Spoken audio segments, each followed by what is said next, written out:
नमस्कार विद्यार्थी मित्रांनो, इन्फिनिटी इंजिनिअरिंग अकॅडमीच्या यूट्यूब चॅनलवरती मी प्रमोद देशकरी आपल्या सर्वांचं स्वागत करतो. विद्यार्थी मित्रांनो, latest update, notification, content wise videos, shorts, MCQच्या माध्यमातून आपण विद्यार्थ्यांना इन्फॉर्मेशन देत असतो आणि अशाच प्रकारची इन्फॉर्मेशन पुढेही आम्ही देत राहणार आहोत. पण तुम्ही जर या चॅनलवरती नवीन असाल तर सगळ्यात पहिल्यांदा सबस्क्राईब करा आणि तुम्हाला ज्या प्रकारचे कंटेंट्स हवे आहेत त्याच्यासाठी कमेंट सेक्शनमध्ये नक्की कमेंट करा. विद्यार्थी मित्रांनो, बरेचसे विद्यार्थी आता पास आउट झालेले आहेत आणि पहिल्यांदा नव्याने स्पर्धा परीक्षेची तयारी करतायत. मग ते सरळ सेवा भरती असो किंवा MPSC MES म्हणजे महाराष्ट्र अभियांत्रिकी सेवा असो, याच्यामध्ये जेव्हाही नवीन एखादी जाहिरात येते तर त्या जाहिरातीचा जर आपण टेबल बघितला तर त्याच्यामध्ये काही व्हर्टिकल कॉलम्स मध्ये आणि होरिझॉन्टल लाईन्स मध्ये किंवा रोज मध्ये इन्फॉर्मेशन दिलेली असते कॅटेगरी वाईज रिझर्वेशनची. आणि आपल्या कॅटेगरीला किती जागा आहेत, सब कॅटेगरीला किती जागा आहेत, हे सगळं आपल्याला त्याच्यावरनं कळतं. पण बऱ्याचदा या रिझर्वेशन बद्दल किंवा आरक्षणाबद्दल ओव्हरऑल आपल्याला माहिती नसतं.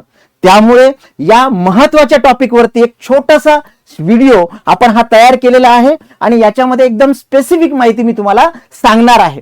जेव्हा आपण रिझर्वेशन बद्दल बोलतो तर त्याच्यामध्ये दोन प्रकारचे रिझर्वेशन आपल्याला ऐकायला मिळतात किंवा बघायला मिळतात. एक आहे सामाजिक आरक्षण आणि दुसरं आहे समांतर आरक्षण. व्हर्टिकल आणि होरिझॉन्टल रिझर्वेशन अशी त्याची नावं आहेत. नेमकी काय भानगड आहे आणि आपण कुठल्या कॅटेगरीमध्ये जातो आणि आपल्याला किती रिझर्वेशन आहे हे बघायला विसरू नका. आणि तुमची कॅटेगरी कुठली आहे आणि तुम्हाला किती पर्सेंटेज आहे कमेंट सेक्शन मध्ये मेन्शन करायला विसरू नका. तर जर तुम्ही स्पर्धा परीक्षेची तयारी करत असाल तर तुम्हाला हे माहितीच असलं पाहिजे. ओके, तर सगळ्यात महत्वाचं की सामाजिक आरक्षण म्हणजे व्हर्टिकल रिझर्वेशन म्हणजे काय. ओके, तर विद्यार्थी मित्रांनो, जसं मी आता सांगितलं तुम्हाला की जेव्हा आपण एखादी जाहिरात बघतो तर त्या जाहिरातीमध्ये आपल्याला जो टेबल असतो त्या टेबलमध्ये काही होरिझॉन्टल लाईन्स मध्ये इन्फॉर्मेशन दिलेली असते आणि काही व्हर्टिकल लाईन्स मध्ये आपल्याला इन्फॉर्मेशन दिलेली असते. आता याच्यामध्ये सगळ्यात महत्वाची गोष्ट आहे की इकडे काय दिलेलं असतं होरिझॉन्टल मध्ये आणि व्हर्टिकल मध्ये काय दिलेलं असतं तरी आपण बघणार आहोत. जसं मी आता सांगितलं दोन प्रकारचे रिझर्वेशन, एक आहे सामाजिक आरक्षण ज्याला आपण व्हर्टिकल रिझर्वेशन म्हणतो. व्हर्टिकल म्हणजे उभे जे काही कॉलम्स आहेत, इकडे SC लिहून असेल, इथे ST लिहून असेल, OBC असेल, तर हे झालं तुमचं सामाजिक आरक्षण. ओके, आणि दुसरं आहे समांतर आरक्षण ज्याला होरिझॉन्टल रिझर्वेशन म्हणतो. तर हे जे काही पर्टिक्युलर लाईन्स आहेत, रोज आहेत, याच्यामध्ये जे काही इन्फॉर्मेशन दिलेली असेल, इथे महिला असेल, स्पोर्ट असेल, दिव्यांग असेल, प्रकल्पग्रस्त, भूकंपग्रस्त, एक्स सर्व्हिसमॅन, तर हे जे आहे हे समांतर आरक्षण म्हणजेच होरिझॉन्टल रिझर्वेशन प्रकारामध्ये मोडतं. तर दोन प्रकार लक्षात घ्या, सामाजिक म्हणजे व्हर्टिकल आणि समांतर म्हणजे होरिझॉन्टल. बरोबर आहे. आता आपण व्हर्टिकल आरक्षणाबद्दल बोलूया.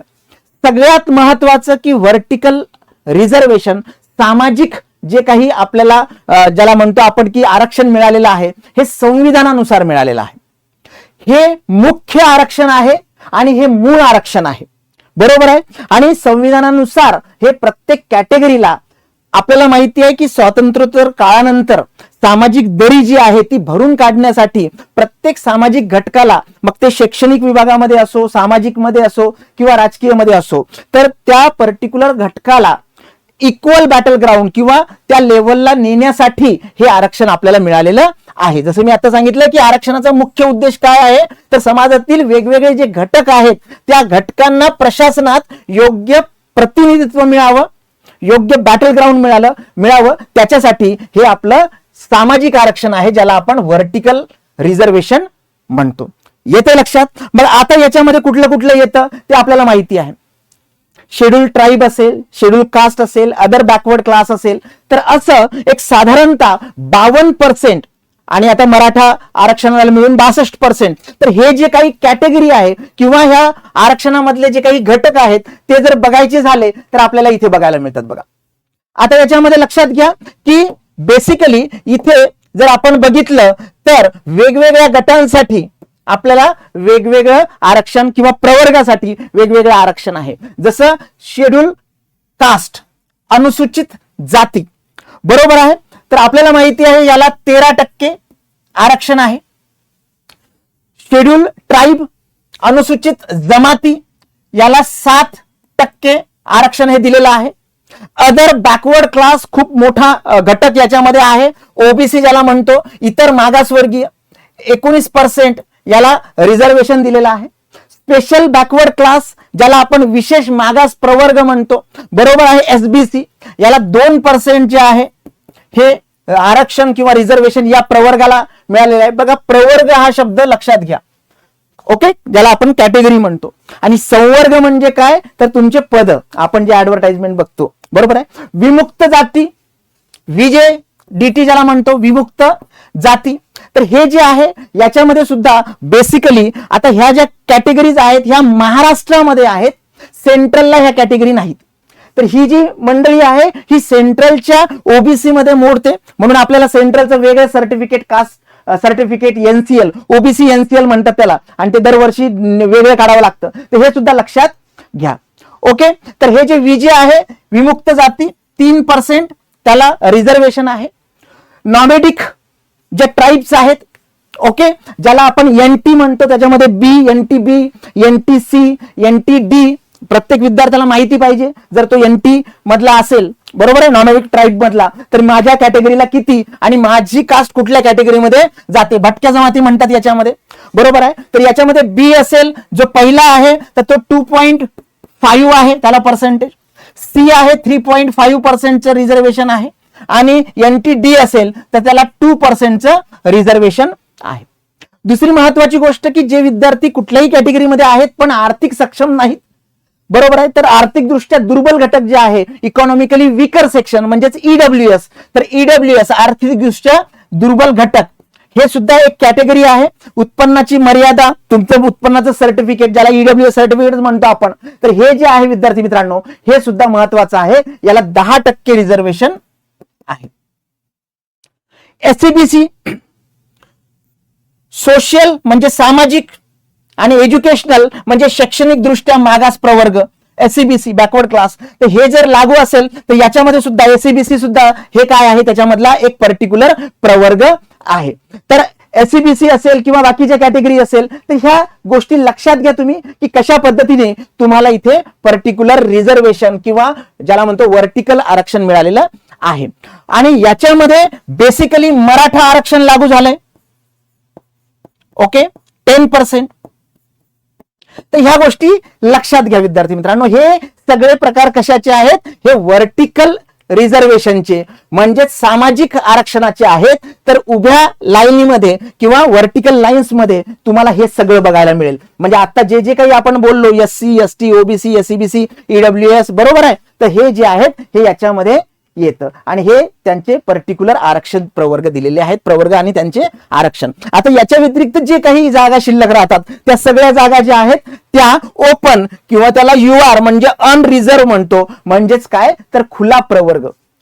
एखादा विद्यार्थी या कॅटेगरीचा आहे पण त्याच्याकडे व्हॅलिड डॉक्युमेंट नाही, बरोबर आहे, त्या कॅटेगरीशी संबंधित जर व्हॅलिड डॉक्युमेंट नसेल तर तो विद्यार्थी याच्यामधनं फॉर्म भरू शकतो, ओपन मधनं फॉर्म भरू शकतो. म्हणजे फॉर एक्झाम्पल सपोज एखादा विद्यार्थी एसटी कॅटेगरीचा आहे पण त्याच्याकडे एसटीचं कास्ट सर्टिफिकेटच नाही, असं होत नाही, पण जर नाहीये तर तो ओपन मधनं फॉर्म भरू शकतो. एखाद्या ऍडव्हर्टाइजमेंट मध्ये, एखाद्या जाहिरातीमध्ये एखादी पोस्टच नाही त्या कॅटेगरीला, म्हणजे फॉर एक्झाम्पल एखादी जाहिरात आहे, असू शकतं, होऊ शकतं, एखादी जाहिरात आहे आणि एनटीसी ला जागाच नाही, तर तो विद्यार्थी तसाच राहील का, तो विद्यार्थी ओपन मधनं म्हणजे अनरिझर्व मधनं फॉर्म भरू शकतो. तर लक्षात घ्या ह्या ज्या आहेत ह्या सगळ्या सामाजिक आरक्षण म्हणजेच तेथे प्रवर्ग आहे. आता दुसरी महत्वाची गोष्ट की हे पर्टिक्युलर ज्याला म्हणतो आपण की कंपार्टमेंट रूल आहे, कप्पीकृत आरक्षण म्हणतात याला. याच्यामध्ये एका गटातला विद्यार्थी दुसऱ्या गटामध्ये जाऊ शकत नाही. म्हणजे मी फॉर एक्झाम्पल ओबीसीचा आहे, बरोबर आहे, तर मी जर ओबीसीचा असेल तर मी फक्त ओबीसी मधल्याच जागांसाठी अप्लाय करू शकतो, मी ओपन साठी करू शकतो, पण मी ओबीसी मधला एससी मध्ये किंवा एसटी मध्ये जाऊ शकत नाही. सगळ्यांना तो नियम माहिती आहे. याला कप्पीकृत कंपार्टमेंट रूल म्हणतात. त्याच्यामुळे कुठलाही एका पर्टिक्युलर कॅटेगरीचा विद्यार्थी समजा एससीचा आहे तो एसटी मध्ये जाऊ शकत नाही.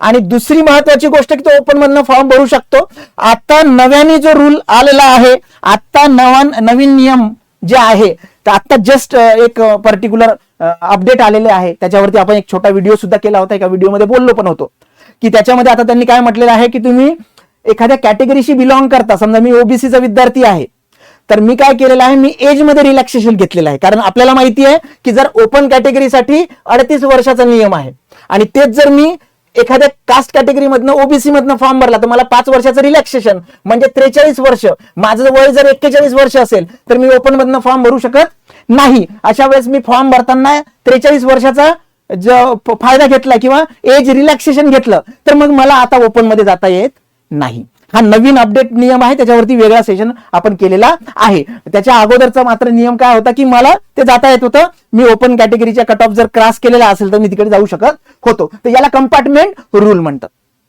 थोडक्यात आपण सामाजिक आणि समांतर व्हर्टिकल आणि ओरिझोंटल रिझर्वेशन मध्ये आपण फरक बघूया. तर सगळ्यात महत्वाचं की व्हर्टिकल आरक्षण यालाच काय म्हणतो आपण, सामाजिक आरक्षण, सोशल रिझर्वेशन. हॉरिझॉन्टलला काय म्हणतो आपण, समांतर आरक्षण, ज्याला आपण स्पेशल रिझर्वेशन म्हणतो. आता मुख्य काय आहे की सामाजिक आरक्षण हे तुम्हाला संविधानानुसार मिळालेलं आहे.